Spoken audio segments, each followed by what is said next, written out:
estamos aqui iniciando hoje, né, o estudo de O Livro dos Espíritos.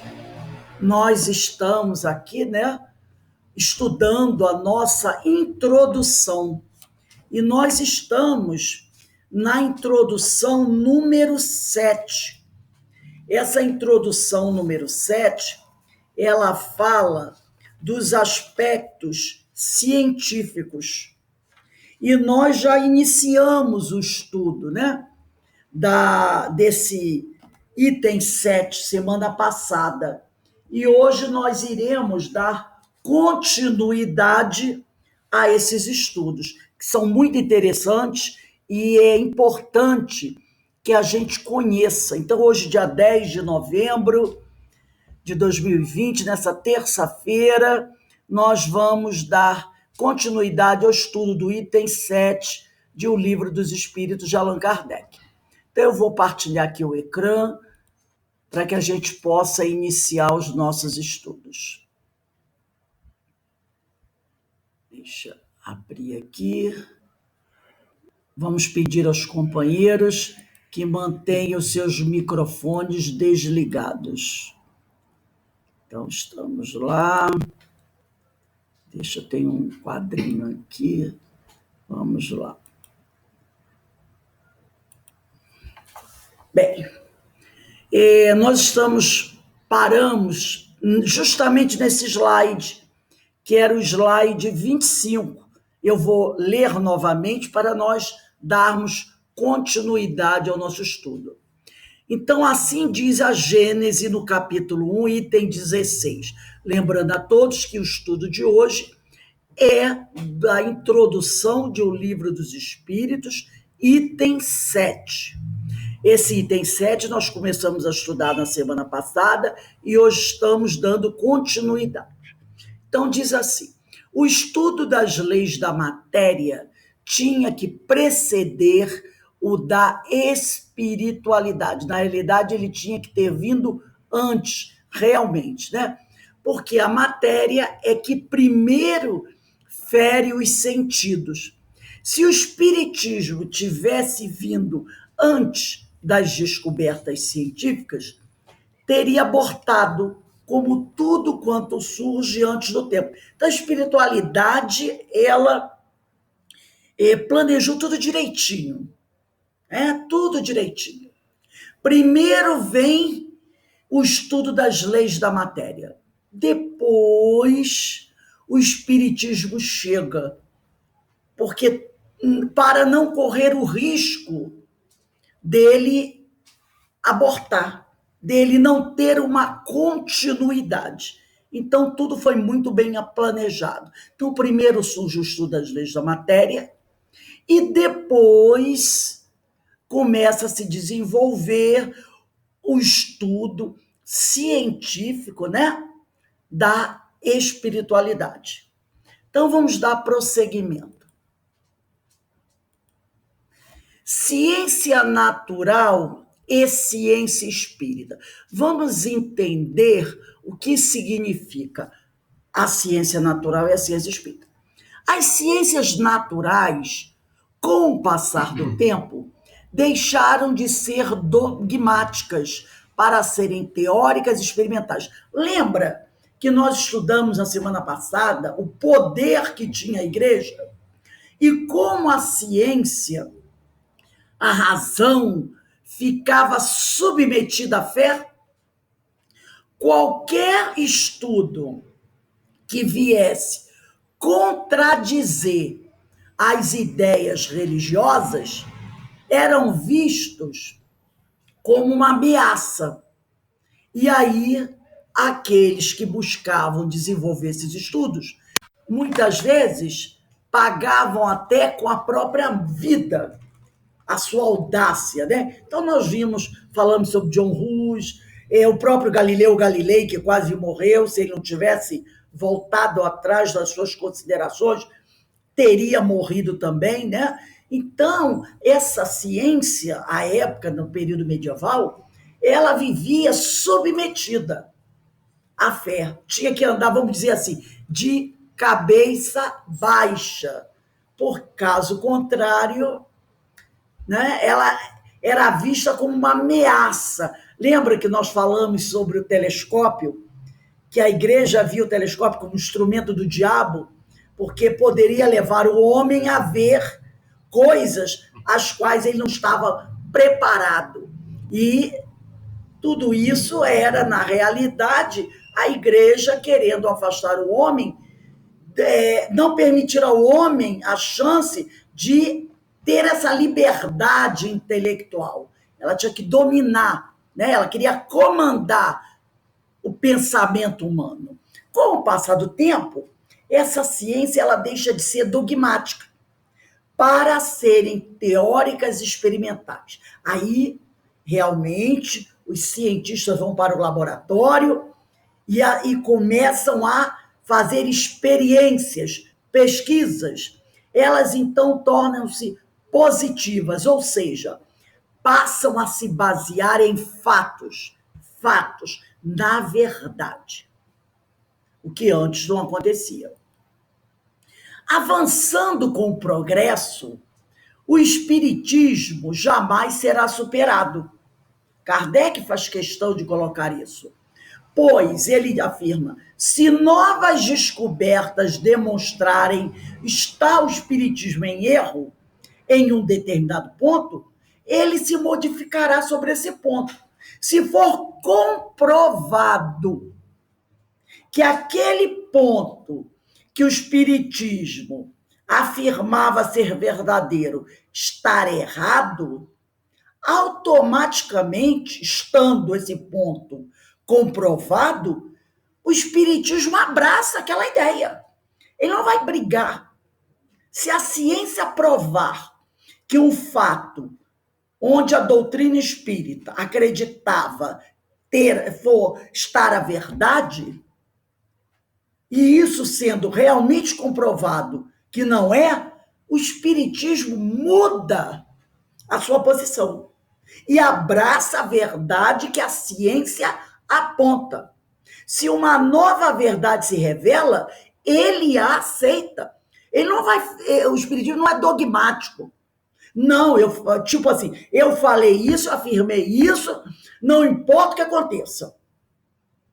Vamos com isso até o fim. Não. Se a ciência provar que aquela afirmação do espiritismo não é válida, o espiritismo abraça a verdade. Ele se modifica. Então, ele é uma ciência dinâmica. Porque ele busca avançar com o progresso. E se ele avança com o progresso, com a ciência, ele jamais será superado. Porque ele estará sempre se atualizando, quando for necessário. Então, Kardec diz, se uma nova verdade se revela, ele aceita. Isso está lá no capítulo 1 do item 55, no segundo parágrafo de A Gênese. Uma determinada teoria só existirá como lei se comprovada pelos fatos. Então, quando a gente diz que a doutrina ela vai aceitar essa nova ideia e abandonar aquela que a ciência diz está errada, se for realmente comprovado pelos fatos essa nova verdade. O espiritismo não foge a essa regra e age da mesma sorte. Então, se os fatos forem comprovados, verdadeiramente comprovados, o espiritismo abraça. Então, dessa forma, assim, ciência natural, como podemos vê-la? O conhecimento é fundamentado na observação e experiência. Então, assim que é feita a ciência natural. O conhecimento é fundamentado na observação, observa-se, e depois você vai experimentar. Daí formulam-se hipóteses baseadas na percepção sensorial. Sobre as hipóteses analisadas sob um raciocínio lógico, não com fantasias, estabelecem-se consequências. Então, na ciência natural, O conhecimento é fundamentado na observação, observa-se o que está acontecendo, são feitas experiências, daí se tira uma hipótese, né? Uma avaliação baseada naquilo que foi percebido, e sobre essas hipóteses serão analisados através de um raciocínio lógico, científico, as consequências. As consequências serão aceitas como verdadeiras se confirmadas pela observação e experiência, pela percepção sensorial. Então, alcançando-se uma resposta, uma consequência, sendo confirmadas pela observação e pela experiência, que é a percepção sensorial, é aceito aquela ideia na ciência natural. Ciência espírita. Aqui do lado tem um pequeno esqueminha para relembrar a questão da ciência natural, que é: faça uma observação, faça uma pergunta, formule uma hipótese, conduza uma experiência, aceite a hipótese, que é a consequência, ou rejeite a hipótese, se você não concordar, né? Porque é feita uma observação, é feita uma pergunta.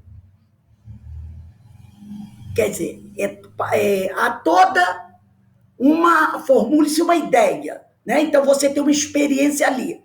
Há uma consequência. Então, as pessoas irão observar, aceitar ou não. Se não atender, não se aceita. Então, tudo é o homem que faz. Né? É o homem, o encarnado, né? Então, o que está trabalhando naquela pesquisa. Ele observa, ele faz uma pergunta, ele formula uma teoria, ele conduz uma experiência e depois ele analisa o resultado e vai verificar se aquilo é válido ou não, se aquilo pode ser aceito ou não. A ciência espírita, ela vai funcionar de uma maneira um pouco diferente. Como meio de elaboração, o espiritismo procede inicialmente da mesma maneira que as ciências positivas. Aplica o método experimental. Tá? Observa, faz experiências. Agora, no caso do espiritismo, é aí que eu digo que tem uma diferença. Ao invés de formularmos a hipótese para ser comprovada pela nossa experiência, é o próprio fato experienciado que vem revelar e explicar a hipótese. Nós observamos e experienciamos buscando chegar a uma ideia. Mas no caso da ciência espírita, é essa ideia, é essa hipótese, é esse fato que vem nos explicar a hipótese, que é o próprio fenômeno, que são os próprios espíritos. Porque enquanto na ciência natural nós estamos no laboratório, pesquisando, experienciando, fazendo hipóteses, analisando as consequências, vamos ver se aceitamos, se não aceitamos. Nós é que vamos dar explicação do fato, do que analisamos através da nossa percepção experiencial. Nós é que vamos analisar e dar resposta. No caso do espiritismo, nós observamos o fato, né? Fazemos experiências, formulamos a hipótese para ser comparada pela experiência. E aí, aquilo que estamos buscando, que é o próprio fato que estamos experienciando, é que vem nos revelar e explicar a hipótese. É o próprio fenômeno em si que vai trazer a ideia para nós se isso é verdadeiro ou não. Nós já parece um pouquinho complicado, mas nós já vamos adiantar um pouquinho, nós vamos entender melhor. Ciência espírita. O conhecimento é fundamentado na observação e experiências mediúnicas. Então, é com a nossa percepção, com a nossa, vamos dizer assim, é sensorial ou extrasensorial. Né? Então, esse conhecimento é fundamentado na observação e experiências mediúnicas. Formulam-se hipóteses baseadas na mediunidade. Sobre as hipóteses, estabelecem-se dedutivamente, quer dizer, através da nossa observação, consequências. As consequências serão aceitas como verdadeiras se confirmadas pela observação e por experiências mediúnicas. Então, eu tenho uma ideia do que seja o mundo espiritual, por exemplo. Eu tenho essa ideia, então eu vou observar, eu vou fazer experiências, eu vou evocar os espíritos. Agora, a informação que vai me levar a ter a certeza do fato, não sou eu que vou conseguir através das minhas observações de laboratório. São os espíritos que vão me trazer essa informação. Existem casos, né, que a pessoa, muita gente, assim, e eu não posso. Vou contar um fato aqui. Lá no início do século XX, houve um mágico muito famoso, Houdini, né? Houdini. Ele era assim, espetacular, né? Ele era húngaro, tinha uma capacidade de se libertar das coisas, onde colocavam ele preso em várias de algemas, aquela coisa nada toda, né? E ele tinha uma capacidade, e colocavam ele dentro de um tanque cheio de água, e ele tinha, em 1 minuto ou 30 segundos, ele conseguia se libertar. Eram coisas fantásticas que ele fazia. Coisas assim, incríveis, incríveis. Ele era chamado de mágico, né? Mas, na realidade, a gente sabe que ele não era mágico. Era um homem que tinha uma grande capacidade. Como nós temos hoje muitos mágicos que são capazes de fazer isso. Mas ele sempre dizia uma coisa, que um dia, depois de morto, ele voltaria. Então, ele dizia aquele tipo de coisa, né? E era uma forma que ele tinha de impressionar as pessoas, para fortalecer essa ideia de mágico. Então, ele sempre dizia isso. Eu sou um mágico, eu sou tão poderoso, que um dia eu farei a grande mágica. Eu voltarei à vida, eu aparecerei para vocês. Então, ele sempre falava essas coisas. Ele era assim um pouco fanfarrão. Até que um dia, infelizmente, numa de suas apresentações, ninguém sabe se foi um ato criminoso ou se foi uma fatalidade, ele não conseguiu abrir o cadeado que prendia as correntes que amarravam ele dentro desse tanque com água. Quando a esposa percebe que a situação está complicada, ela começa a gritar. Mas o negócio era tão lacrado, que era difícil até abrir para retirá-lo de lá. E ele acaba morrendo afogado. Então é aquela consternação total, né? Bem, passam-se alguns anos, 2, 3 anos mais ou menos. E os amigos sempre ficavam relembrando as coisas que ele tinha dito, que ele iria voltar para fazer um grande espetáculo final. Mas ninguém acreditava, uns acreditavam, outros não, né? E o que aconteceu um dia? Um homem, um médium, acho que não era aceito por ninguém, todo mundo achava que era um charlatão, procura a esposa dele e diz à esposa dele que tem um recado Dini, né? Tinha um recado dele para a esposa. Então, alguns começam a achar que o cara queria ganhar algum dinheiro, né? Aquela situação toda. E ela não aceita ouvir. Mas o homem insiste, insiste, insiste, insiste.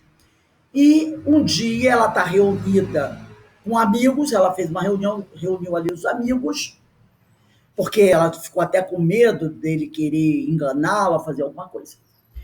E ela pergunta a ele que recado era esse. Ele vira-se para ela e diz assim: eu só posso dar o recado falando ao seu ouvido, porque é uma coisa muito íntima. Você não vai gostar que eu fale em público. E ela fica meio assim, né? Um homem dizer que ele fala alguma coisa íntima para ela, ainda mais isso lá no início do século XX. E ela, até que ela aceita. E ele fala uma frase para ela. Quando o homem acaba de falar a frase para ela, ela dá um grito, desmaia, e depois os amigos chegam: o que é que você falou? Ele diz: eu não posso falar. Quando ela voltar a si, ela fala. E aí, quando ela volta a si, ela vira-se e diz: meu marido realmente voltou e fez o grande espetáculo que ele disse que ia fazer depois de morto, provando que ele, Houdini, não estava morto. Era isso que ele dizia, que mesmo depois que eu morrer, eu vou voltar e provar que eu continuo vivo. E eles perguntaram: que frase foi essa? Ela disse para ele: ele me disse uma frase que o meu marido me falou na nossa noite de núpcias, há mais de 20 anos atrás. Uma frase que só ela ouviu, porque isso já tinha passado mais de 20 anos, eles foram casados durante muitos anos. E na noite de núpcias, ele disse essa frase para ela. E ele nunca contou essa frase para ninguém, né? E só ela sabia. Então foi a grande prova. Então, por que eu contei essa história? Porque é o próprio fato que a pesquisa que está sendo feita, que é buscar saber se o mundo espiritual realmente existe, então é o próprio fato que vem se revelar, que vem comprovar as nossas pesquisas. Então, formulam-se hipóteses baseadas na mediunidade. Sobre essas hipóteses, essa é a ciência espírita, né? Estabelecem-se, através da observação, as consequências. E as consequências serão aceitas como verdadeiras se confirmadas pela observação e não pela experiência material, mas pela experiência mediúnica, que é o próprio fato que vem se revelar, que é o mundo espiritual. Então, no caso do Houdini, ele comprovou que ele estava vivo, revelando para a esposa algo que só ela poderia saber, né? Toda experiência carece ser cuidadosamente planejada e seus resultados submetidos a rigorosa análise. Gente, quando a gente pesquisa os clássicos espíritas, Richer, Lombroso, William Crookes, Charles Richer, Coronel de Rochas, a gente fica olhando, lendo as experiências que aqueles homens faziam. Eram coisas incríveis. O rigor das experiências, a gente até dizia assim: nossa, esses caras são neuróticos. Mas eles eram altamente rigorosos. Tudo era submetido a rigorosa análise. E tinha que ser, porque a ciência espírita estava sob um ataque vigoroso. Então, eles não poderiam fazer qualquer coisinha, porque eram cientistas, como nós vamos ver aqui, homens de renome internacional que os combatiam. Então, tudo tinha que ser muito rigoroso, muito bem analisado. Ao legítimo pesquisador, não interessa seja confirmada este ou aquele ponto de vista, porque ponto de vista é teoria, e a teoria não passa da opinião de um homem, né? Então, para ele, não interessa seja confirmado, deixou aquele ponto de vista, e sim revelado qual o que está certo. Para o verdadeiro pesquisador, só há um objetivo, a verdade. Quando ele se debruça sobre uma bancada num laboratório, podemos dizer assim, ele está em busca não de teorias, ele está em busca da verdade. Olha o caso que nós estamos tendo aí com a questão da vacina, não é?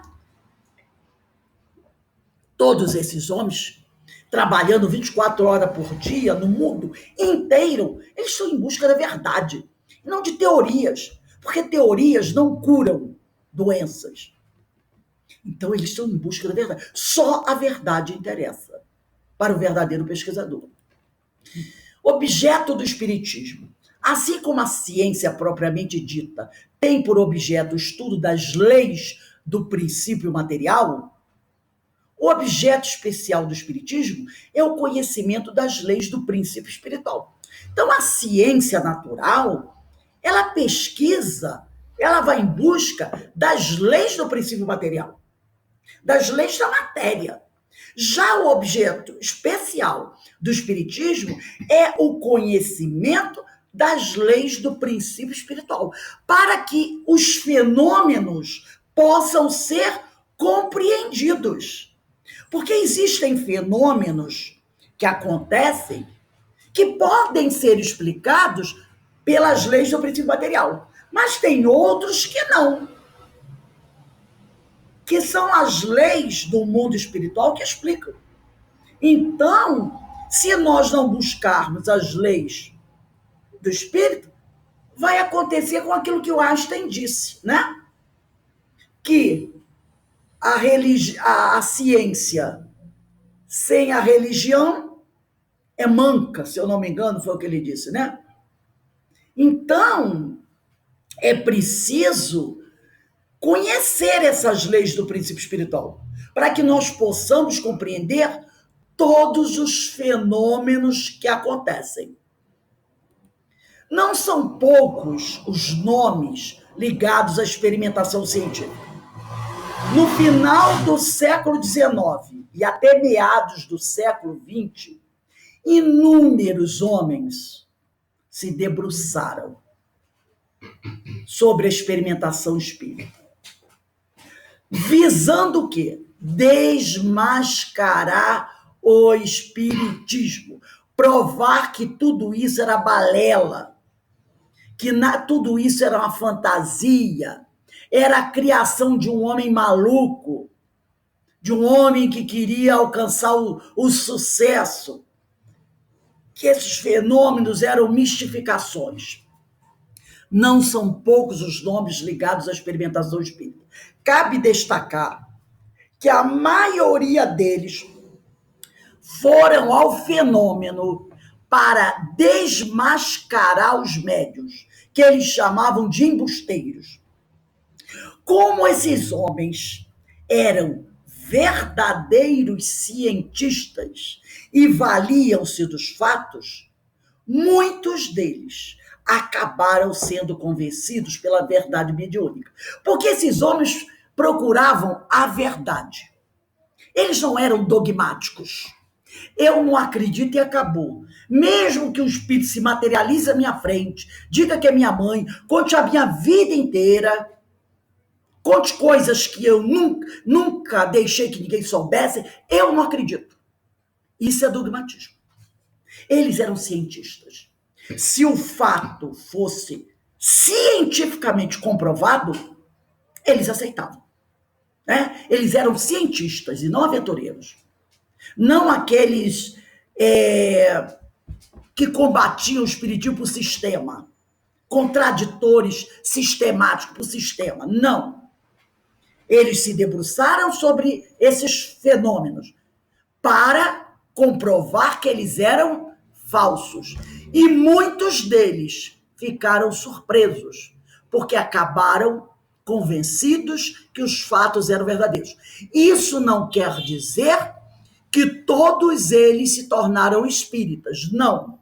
Mas eles passaram a acreditar que os fenômenos eram reais. Daí se tornar espírita é um outro departamento. Eles se debruçaram para comprovar. Isso é charlatanismo. E chegaram à conclusão, a maioria deles, que não era. Eram fenômenos verdadeiros. Tá? Então, não vamos achar que todos se tornaram espíritas, mas foram convencidos pela verdade mediúnica, pela verdade dos fatos. Eles foram atrás da verdade, encontraram a verdade. Muitos cientistas contemporâneos a Kardec desenvolveram pesquisas no campo paranormal, com um objetivo claro: provar que o espiritismo estava equivocado. Eles entraram nessa pesquisa para provar isso. O espiritismo está equivocado. Contudo, praticamente todos que realizaram estudos a esse respeito, vamos dizer, quase todos, né? Convenceram-se da realidade espiritual. E alguns, podemos dizer assim, converteram-se às ideias espíritas. Aqui nós temos Leon Denis, um grande filósofo francês, e Camille Flammarion, um grande astrônomo, né? Então, com vários livros publicados. Então, a maioria deles provaram que os fenômenos eram verdadeiros e alguns deles converteram-se às ideias espíritas. Então, nós temos aqui dois desses. Leon Denis, filósofo, e Camille Flammarion, famoso astrônomo francês. Nós vamos ver um pouquinho mais. Assim diz Leon Denis: o espiritismo não dogmatiza. Não tem aquela coisa. Lembra que eu falei antes? A minha verdade é a única verdade. Kardec diz que não. Se for comprovado um novo fato e que o espírito está errado, ele abraça o novo fato. Ele é progressista. Não é uma seita, nenhuma ortodoxia. É uma filosofia viva, patente a todos os espíritos livres e que progride por evolução. Lembra que Kardec falou? O espiritismo segue com o progresso. Então ele não dogmatiza, não é seita nem ortodoxia. É uma filosofia viva, patente a todos os espíritos livres e que progride por evolução. Camille Flammarion, ele afirma o seguinte: combateremos francamente o materialismo não com os argumentos da fraseologia escolástica, né, da religiosa, não com as autoridades tradicionais, mas pelos raciocínios que a contemplação científica do universo inspira e fecunda. Está no livro dele, Deus na Natureza. Foi um deles, né? Existe aqui no Núcleo de Estudos Espíritas, Camille Flammarion, um astrônomo francês famosíssimo, que deixou várias obras escritas e que foi um dos que se converteu ao pensamento espiritualista, que era descrente, e ao pesquisar, ele encontrou a verdade. Então ele diz aí: combateremos francamente o materialismo, não com as armas da fé religiosa, não com os argumentos da fraseologia escolástica, é aquele que diz assim: o materialismo é coisa do diabo. Não é com essas afirmações. Como as religiões dogmáticas diziam, o espiritismo é coisa do diabo. Nós não vamos combater o materialismo dizendo que o materialismo é coisa do diabo, que leva à perdição. Não é com esse tipo de coisa que nós vamos combater o materialismo. Nós vamos combater o materialismo pelos raciocínios, pela razão, pela experiência, né? Pelas observações. Então, que a contemplação científica do universo espírita fecunda. É pela ciência, não é? Pelas pesquisas. É assim que nós vamos combater o materialismo. Assim diz Camille Flammarion. Aí tem um pouquinho da biografia dele, né? Ele dirigia a revista Astronomia e vê suas asseverações anteriores, que foram publicadas em 1865, sobre o magnetismo do Sol, serem medidas em 1919. Então, as afirmativas, os estudos dele sobre o magnetismo do Sol foram observadas e aceitas em 1919. Ele afirmava, o grande pesquisador, que não existe acaso. Todo fenômeno é efeito de uma causa.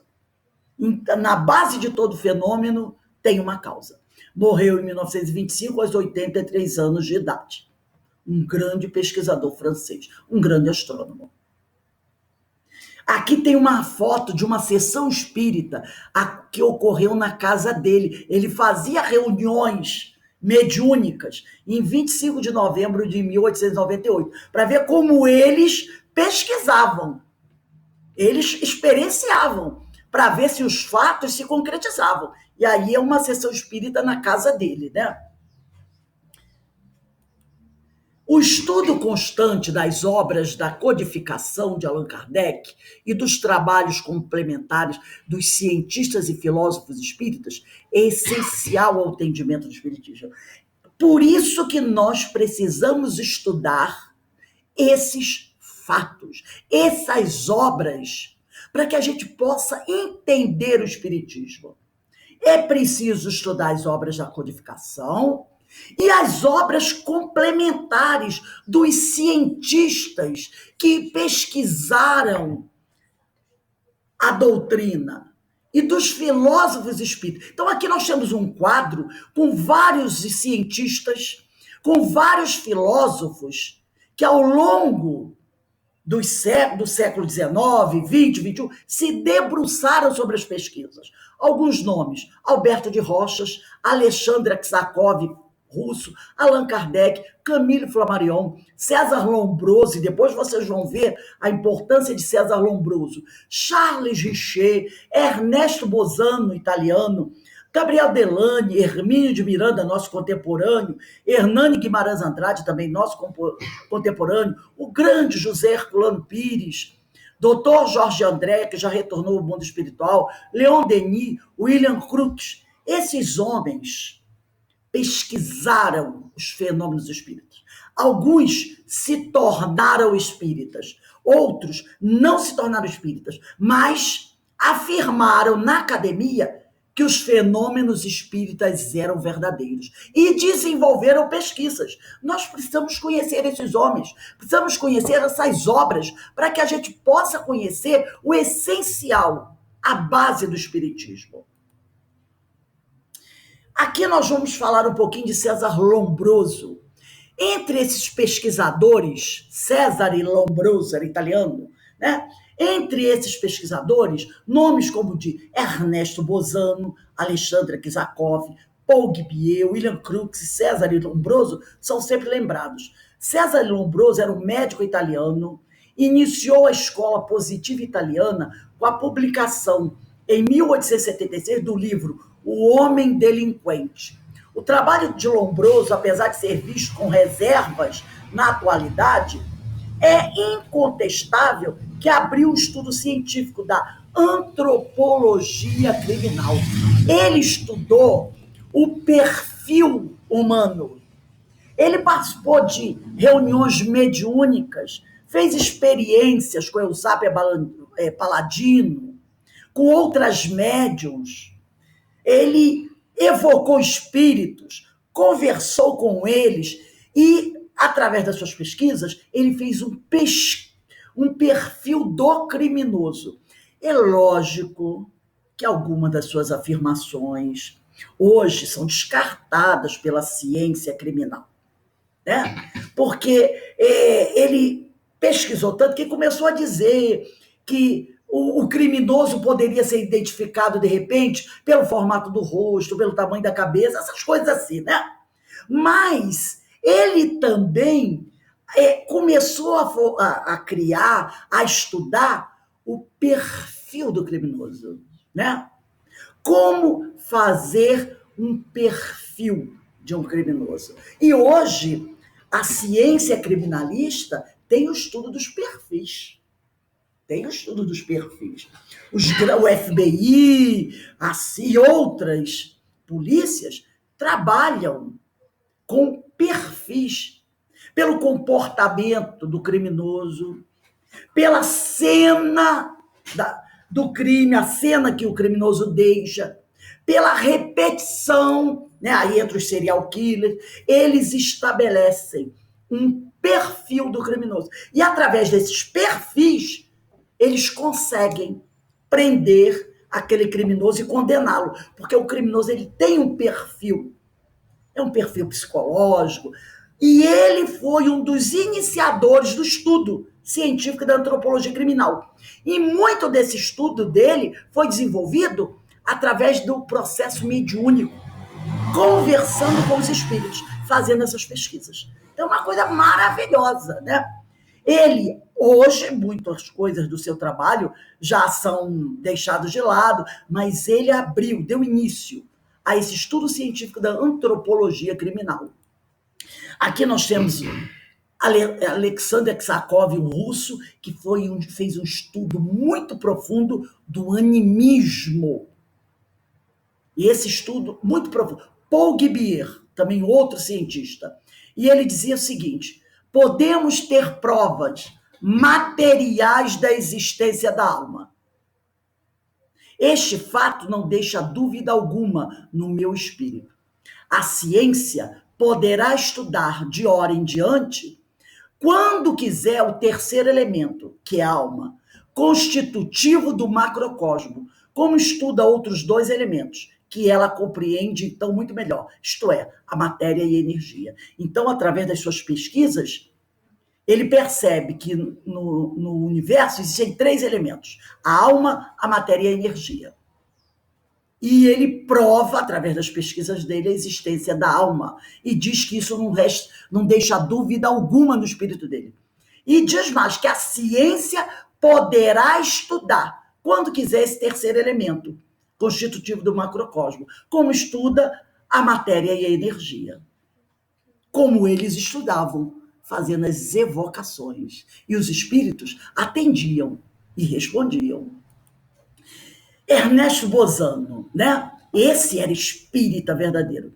Nasceu em 1862 em Gênova, Itália, e desencarnou em 43, na mesma localidade. Professor da Universidade de Turim, foi, antes de se converter ao espiritismo, materialista, cético, positivista, grande combatente do espiritismo, que também se converteu ao espiritismo através das suas pesquisas. Pesquisador profundo e meticuloso, escreveu mais de 35 obras, todas de caráter científico. Organizador de estudo experimental, com valioso concurso de 76 médios. Elaborou 9 monografias inconclusas. Essa folha de serviço de um dos mais eruditos pensadores e cientistas italianos. Seu nome é Ernesto Bozano. Se você hoje ir à Itália perguntar quem é Ernesto Bozano, todos saberão afirmar. Um grande cientista e um profundo espírita. Aí tem algumas de suas obras: Fenômenos de Transporte, A Crise da Morte, Fenômenos Psíquicos do Momento da Morte, Xenoglossia, que estuda os médios que falam em outras línguas, Pensamento e Vontade, o Espiritismo e as Manifestações Psíquicas. O seu devotamento ao trabalho fez com que se tornasse de direito e, de fato, um dos mais salientes pesquisadores dos fenômenos espíritas, impondo-se pela projeção do seu nome e pelo acendrado amor que dedicou à causa que havia esposado e que havia defendido com todas as forças de sua convicção inabalável. Um fato novo veio contribuir para robustecer a sua crença no espiritismo. A desencarnação de sua mãe em julho de 1912 serviu de ponte para a demonstração da sobrevivência da alma. Bozano realizava, nessa época, sessões semanais com um reduzido grupo e com a participação de famosa médium, que é Eusapia Paladino, realizando uma sessão na data em que se dava o transcurso do primeiro ano da desencarnação de sua genitora. A médium Eusapia escreveu umas palavras num pedaço de papel, as quais, depois de lidas por Bozano, o deixaram assombrado. Foi esse fato que realmente fortaleceu para ele se tornar espírita. Ali estavam escritos 2 últimos versos do epitáfio, que naquele mesmo dia ele havia deixado no túmulo de sua mãe. Então, naquele dia, quando eles estavam, relembrando o tempo, né, da morte de 1 ano da mãe, ele fez o epitáfio para colocar no túmulo dela. Ele escreveu o epitáfio para deixar naquele dia no túmulo dela, porque era o dia que fazia 1 ano que ela morreu. E o espírito escreveu ali os 2 últimos versos que ele havia escrito no epitáfio, se deixasse lá. Então ele disse, então pode, não tem dúvida nenhuma, né? É a minha mãe, como que eu escrevi hoje o epitáfio e deixei no túmulo, e agora essa médium apresenta o epitáfio para mim? Só pode ser. Então ali foi a certeza absoluta, né? Vários cientistas que fizeram pesquisas por intermédio dessa grande média Eusápia Paladino, em centenas de sessões, eram ferrenhos detratores do espiritismo e objetivavam tão somente demonstrar possíveis fraudes. No entanto, Eusápia conseguiu convencer a maioria desses sábios. Por isso que lembra que no início eu falei para vocês que parecia que até que eles eram fanáticos. Olha, o médium muitas vezes era amarrado, outra vez ficava quase nu, acorrentado, para não ter ninguém alegar nenhum tipo de fraude. Realmente era um grande sofrimento. E ela, como a outra também, que nós vamos ver, participou de centenas de sessões, né? E eles eram detratores do espiritismo. Não acreditavam, achavam que os médios eram mistificadores. E ela conseguiu convencer a maioria desses sábios, desses cientistas, porque não eram homens qualquer, eram homens de ciência, de que o fato, o fenômeno é real. Diante dos fenômenos propiciados por meio de Eusápia, desfilaram sábios de renome. Vários cientistas fizeram pesquisas usando essa médium. Aksakov, que era russo, um profundo estudioso do animismo, Charles Richer, Alberto de Rochas, Camille Flammarion, Gabriel Delany, Ernesto Bozano, etc.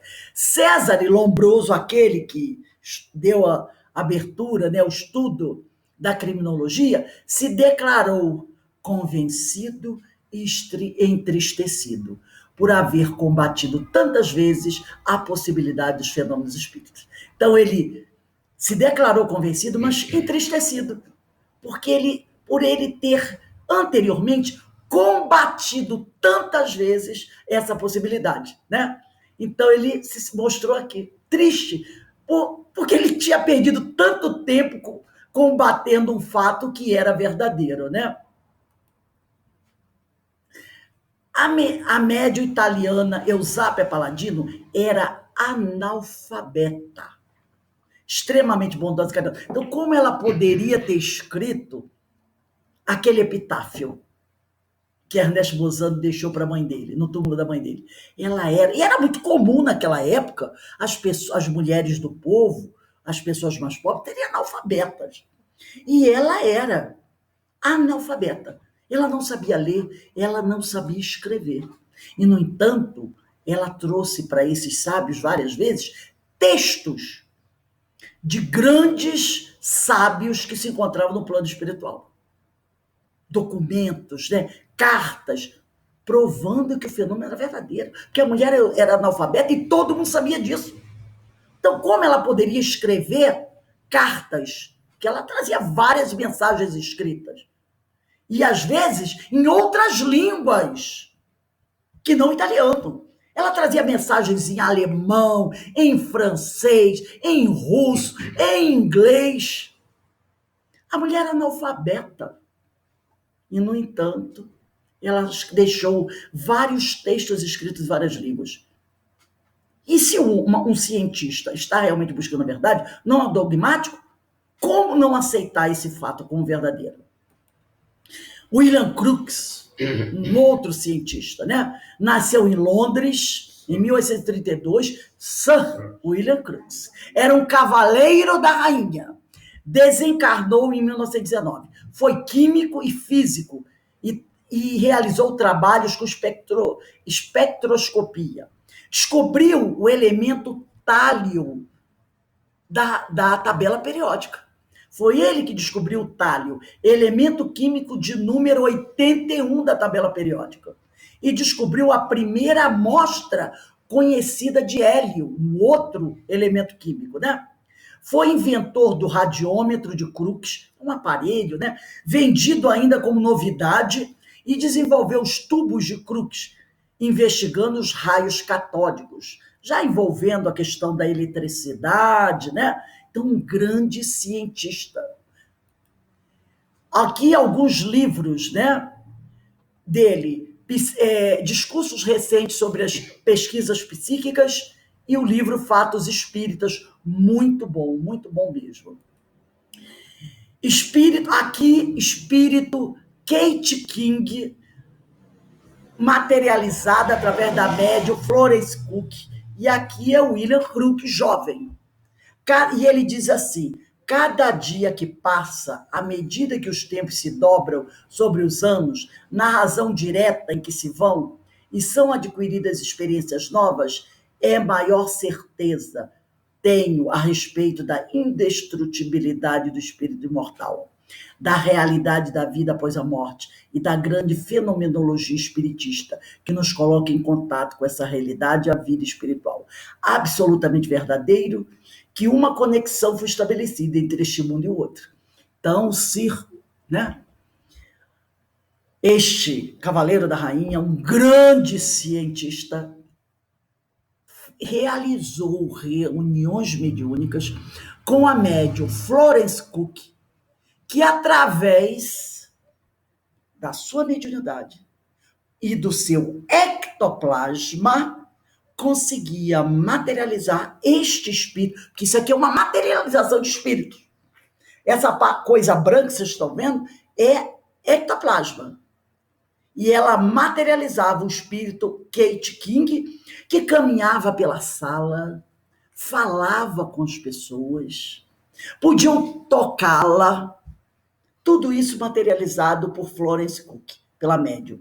E William Crookes fazia essas experiências, participou de várias delas. E ele diz bem, né, que a cada dia que passa, à medida que os tempos se dobram, na razão direta em que se vão e são adquiridas experiências novas, é para ele maior a certeza a respeito da indestrutibilidade do espírito mortal, da realidade da vida após a morte e da grande fenomenologia espiritista, que nos coloca em contato com essa realidade, a vida espiritual.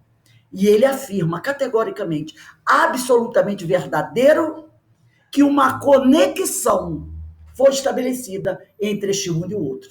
Ele diz, uma porta foi aberta entre os dois mundos. E ele provou isso através das suas inúmeras experiências com a médium Florence Cook e com o espírito Kate King.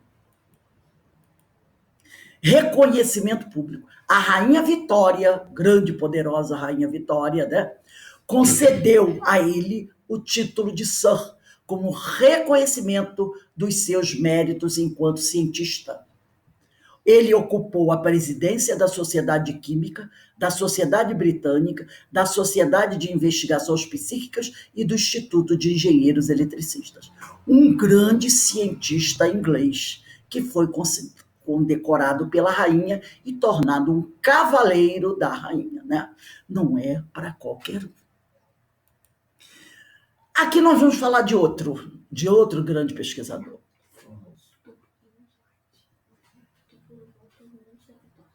Espera aí um instantinho, gente, que eu acho que eu pulei aqui algum. Não, tá certinho, né?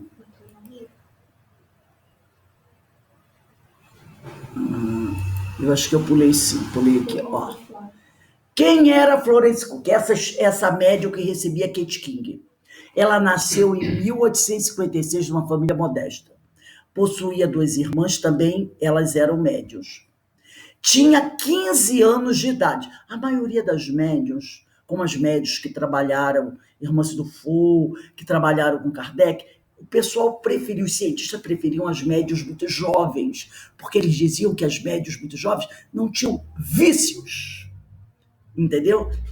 Eram Se ele pegasse uma média de 20, 30, 40 anos, era muito mais fácil ela já ter algumas técnicas para mistificação.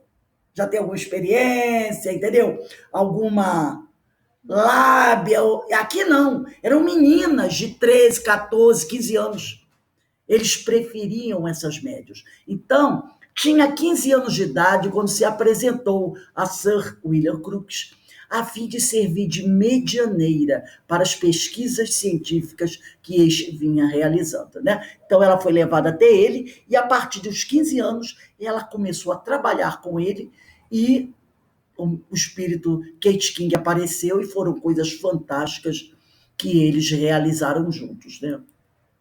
Aí tem o reconhecimento público da rainha. Agora está certinho, né? No entanto, nessa lista de cientistas que colaboraram para a solidificação da ciência espírita, falta acrescentar o nome do médico e cientista Charles Richer. Ele escreveu vários livros, inclusive esse, Tratado de Metapsíquica. Magnetismo, né? Eu tenho que tomar cuidado porque às vezes pula aqui. Então lá. Conhecido como o fundador da metapsíquica, Charles Richer desempenhou um papel fundamental no processo de desvendar o desconhecido mundo dos fenômenos anímicos. Ele começou a pesquisar o psiquismo, a mente do homem, a mente dos espíritos. Foi companheiro de jornada de homens do vulto de um Gustavo Gelei, Gabriel Delany e Ernesto Bosano. Ernesto Bosano, italiano, grande amigo seu, e com quem duelaria no campo da ciência, porque eram dois pesquisadores e eles, apesar de serem grandes amigos, duelaram no campo da ciência durante uma vida inteira. Charles Richer nasceu em 1850 e morreu em 1935. Ele foi um prêmio, somente, podemos dizer assim, um prêmio Nobel de Medicina em 1913.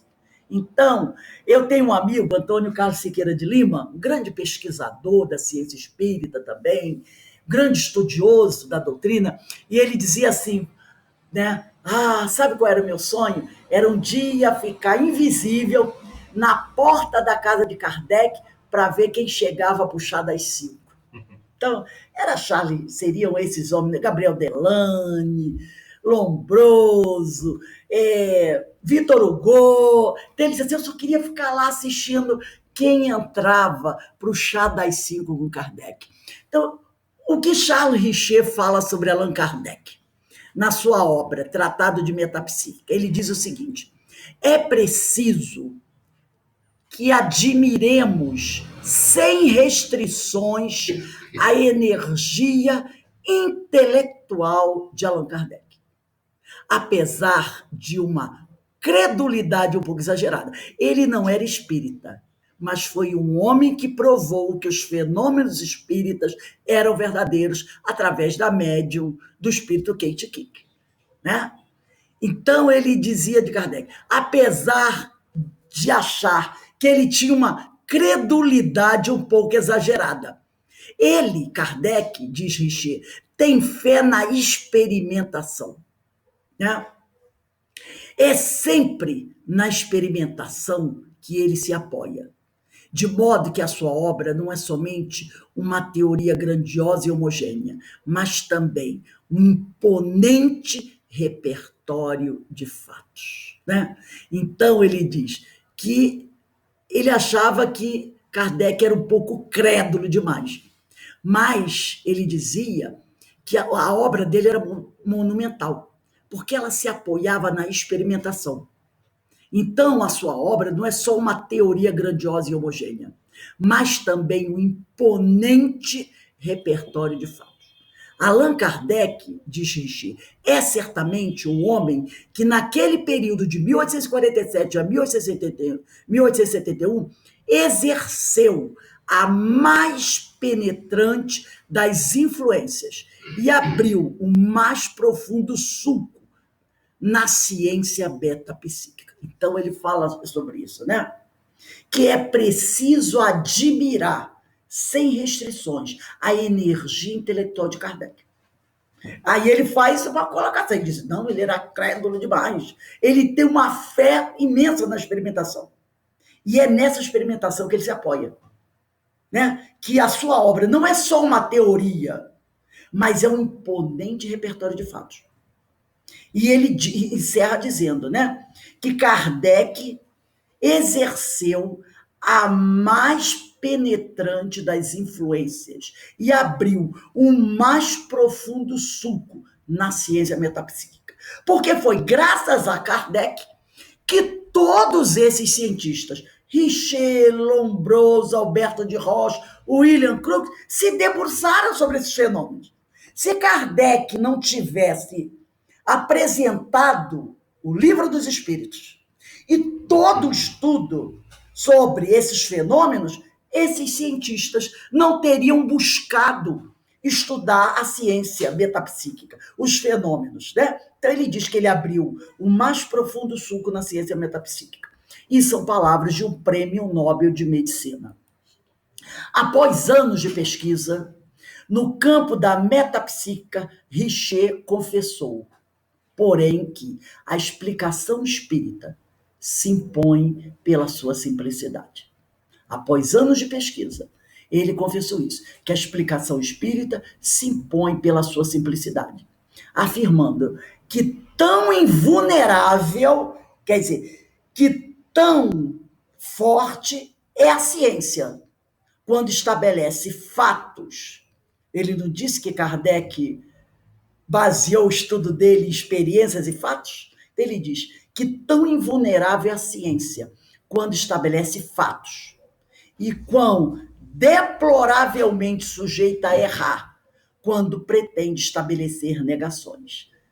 Que quando ela é dogmática, ela está sujeita a erros.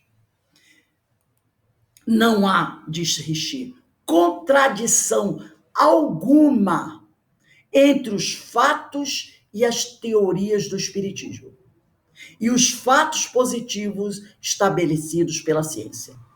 E aí ele encerra dizendo, em lugar, portanto, de parecer ignorarem o espiritismo, os sábios o devem estudar. Essa é a afirmação, a conclusão de Richer.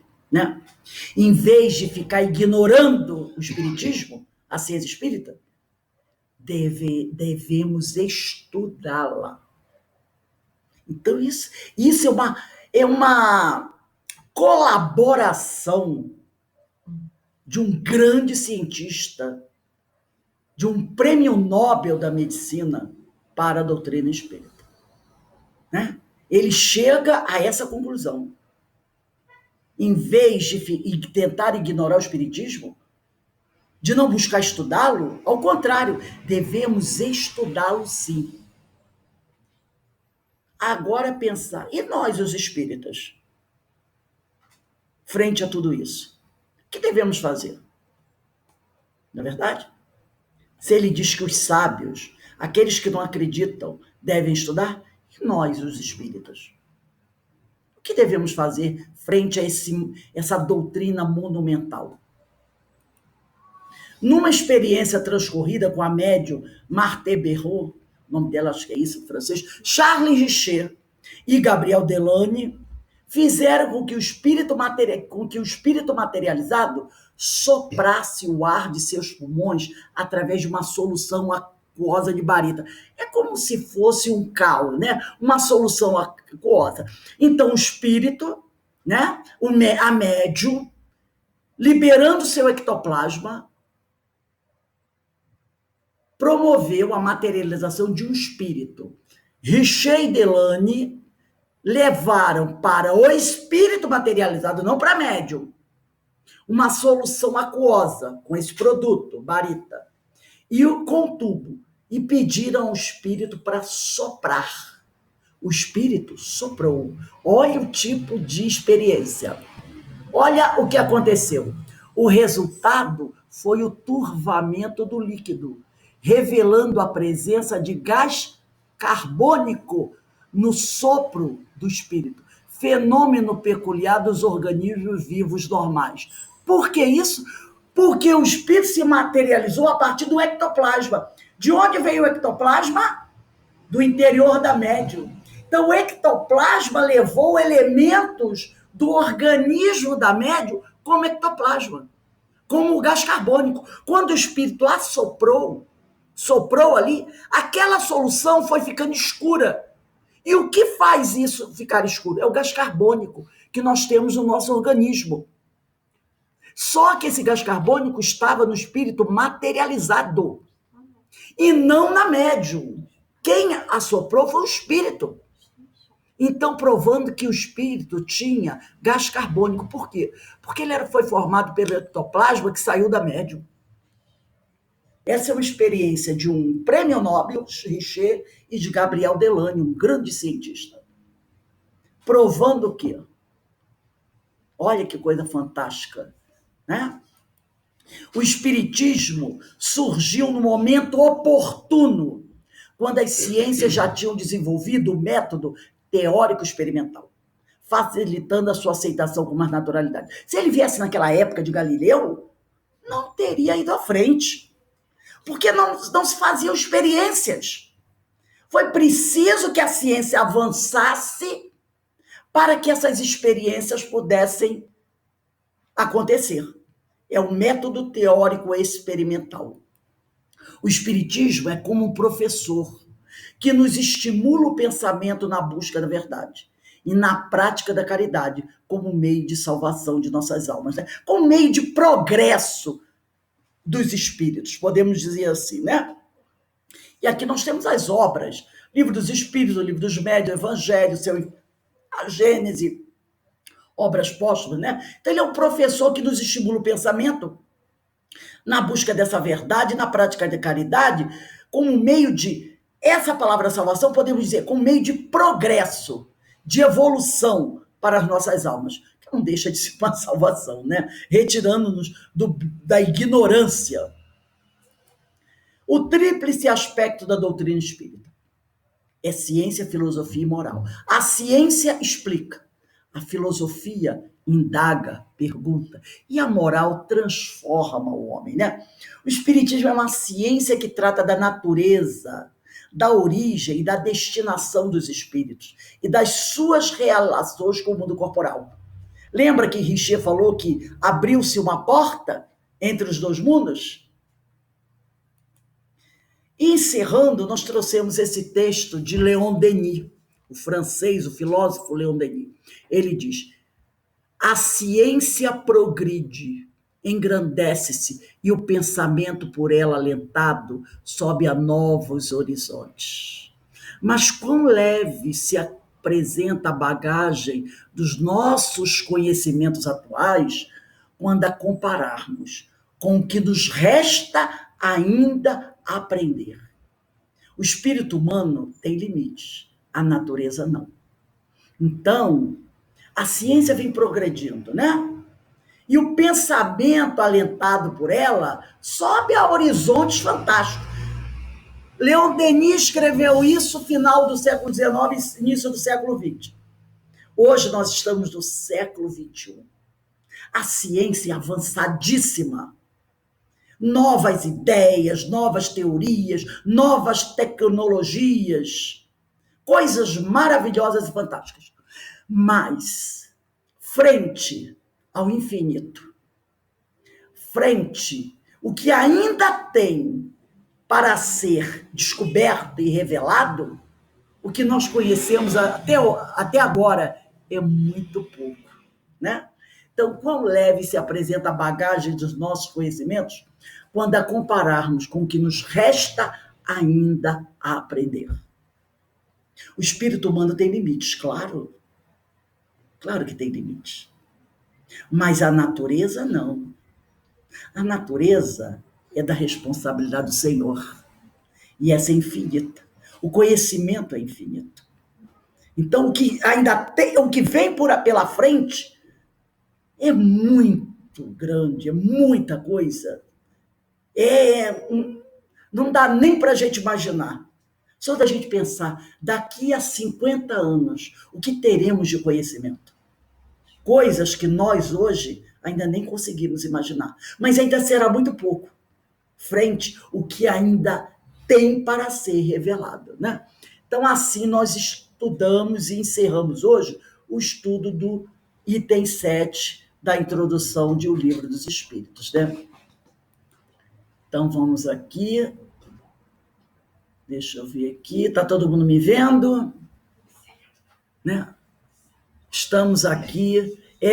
Quando a gente faz esse estudo, né, eu não sei se para vocês foi assim, eu fiquei maravilhada com esses grandes cientistas, né? Richer, William Crookes, César Lombroso, Paul Guibier, todos esses homens, né? Tem vários e vários livros publicados. A doutrina chama de os clássicos. Estão lá para serem estudados. E devemos estudá-los. Porque esses homens participaram de estudos fantásticos, coisas maravilhosas. E muitos desses livros estão no esquecimento. E nós, que somos espíritas, e queremos conhecer um pouco mais da doutrina, não podemos esquecer deles. Precisamos pesquisar essas obras. Alguém gostaria de dizer alguma coisa, de complementar com algum pensamento, alguma ideia sobre o que nós estudamos hoje aqui? Complementar, acho que fica difícil, mas eu gostaria de dizer que foi muito bom, assim, passou rápido, né? Foi gostosa o estudo de hoje, né? Com esses exemplos todos, foi muito bom. Então, e eu aproveitar também, já que eu interrompi, para agradecer a presença de todos. Minha esposa também, ela acordou agora, está ali sentadinha. Obrigado por tudo. Leve o nosso abraço até a nossa irmã Maria Luísa, tá? Obrigado. Maria Luísa, não é? Isso, leve o nosso abraço. Alguém mais gostaria de falar mais alguma coisa? Não, a gente fica assim, impressionada com esses homens, que eu presumo que eles inspiram esses cientistas desse nosso tempo agora. Eu não tenho dúvida disso. Naquela época, esses homens com tanta capacidade, com pouca... Porque hoje a gente tem tanta tecnologia, tanta coisa para facilitar a leitura, a pesquisa, e eles não tinham nessa época, século XIX. Início do século XIX, caramba! Todos eles são mais ou menos, né, 1860, 1840, 50. Todos esse grupo era certamente um grupo escolhido, um grupo que veio nessa época para mexer com tudo isso, né? E aí a gente vê que as coisas acontecem devagar, não é de uma hora para outra. Então você vê tudo que eles falaram, que eles colocaram, através das pesquisas, das obras e tudo, foi início do século XIX. Hoje ainda a gente está manipulando esse material, né? Esse conhecimento, né? Sendo, vamos dizer, aflorado novamente. Não, é devagar mesmo. A evolução, a ciência. Hoje a gente tem uma ciência muito mais rápida, não tem dúvida, né? A gente tem instrumentos, equipamentos que aceleram essas pesquisas. A gente vê a vacina não tem 1 ano e ela daqui a pouco ela está saindo, né? Certamente esses cientistas que hoje estão debruçados em todas essas questões são inspirados por esses grandes cérebros que nessa época, né, nos trouxeram essas luzes aí. E aí, como você falou e como termina Leon Denis, a gente tem que estudar, a gente tem que conhecer, a gente tem que se apropriar desse conhecimento para fortalecer a nossa fé, porque a gente fica com uma fé muito dogmática, de repente, né? E a gente tem que ter essa fundamentação.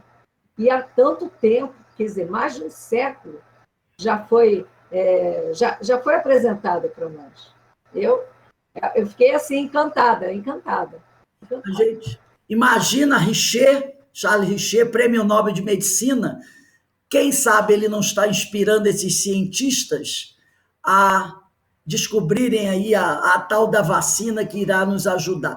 Com certeza, esses homens que fizeram tanto pela ciência, né, no século XIX, início do século XX, eram grandes cientistas, grandes pensadores, grandes estudiosos, e se debruçaram, buscaram conhecer esse mundo espiritual, fizeram pesquisas, trabalharam com médios, nem todos se tornaram espíritas, mas comprovaram que esses fenômenos existem, que o espiritismo é uma ciência, uma filosofia séria, e como diz Richer, nos convida a estudar essa doutrina.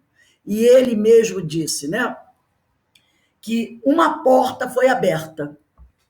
Então, uma porta foi aberta entre esses dois mundos. E nós precisamos estudar para saber direitinho o que tem do outro lado da porta.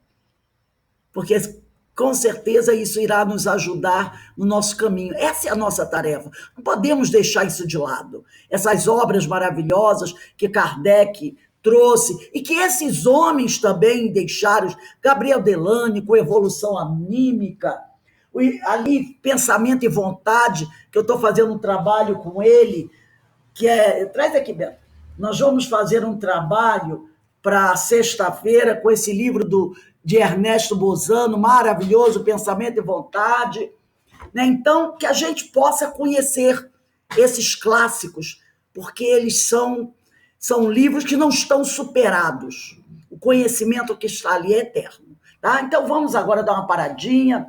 Quando for 18h35, nós voltaremos para estudar a Revista Espírita. Estamos encerrando o livro de 1858, né, edição de 1858. Um grande manancial de conhecimento a Revista Espírita e que muitos espíritas não conhecem e não estudam. Tá? Então, que possamos continuar a nossa tarefa. Aqueles que não vão estar conosco, um beijo no coração. Os outros, daqui a pouco, nós estaremos de volta para continuar nossos estudos. Tá? Fiquem com Deus.